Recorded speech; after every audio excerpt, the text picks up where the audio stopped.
update ng bayan. Maasahan anumang panahon. Magandang araw po sa ating lahat. Narito na ang pinakahuling update sa magiging lagay ng ating panahon at sa dalawang low pressure area na ating minomonitor. Sa kasalukuyan patuloy na umiiral ang easterlies o ang mainit at mahalumigmig na hanging nagmumula sa karagatang Pasipiko na siyang nakakaapekto ngayon sa malaking bahagi ng bansa. Dahil dito, inaasahan ang malinsangang panahon na may mga pagbuo ng mga kaulapan na nagdudulot ng mga pag-ulan at thunderstorms, particular sa hapon hanggang sa gabi. Samantala, may dalawang low pressure area na binabantayan sa labas ng ating Philippine Area of Responsibility.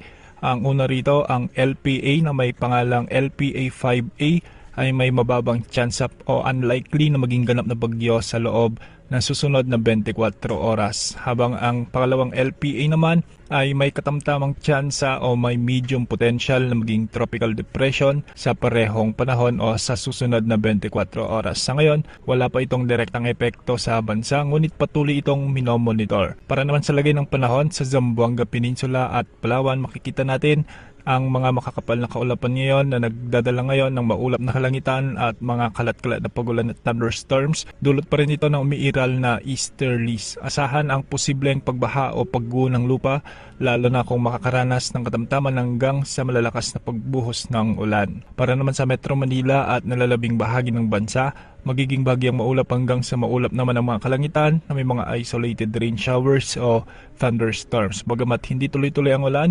pinapayuhan pa rin ang lahat na mag-ingat dahil maaaring magdulot ng biglang pagbaha o pagguho ng lupa ang mga malalakas na thunderstorms o yung mga tinatawag nating severe thunderstorms. Samantala, magiging banayad hanggang sa katamtaman naman ang mga pag-alon sa mga baybayin ng bansa, kaya at ligtas pa rin sa mga maliliit na sasakyang pandagat, ngunit pinapayon pa rin ang mga mangingisda na manatiling alerto, lalo na kung may mga umiiral na thunderstorms. Patuloy na paigtingin ang pag-iingat lalo na sa mga lugar na madaling bahain at landslide prone area. Ugaling magdala ng payong o kapote at iwasan ang pagbababad sa ulan upang makaiwas sa sakit. Sa mga susunod na araw, magpapatuloy pa rin ang mainit o malinsang panahon dulot ng easterlies, ngunit asahan pa rin ang mga panandilang pagulan lalo na sa hapon at gabi dulot ng mga localized thunderstorms.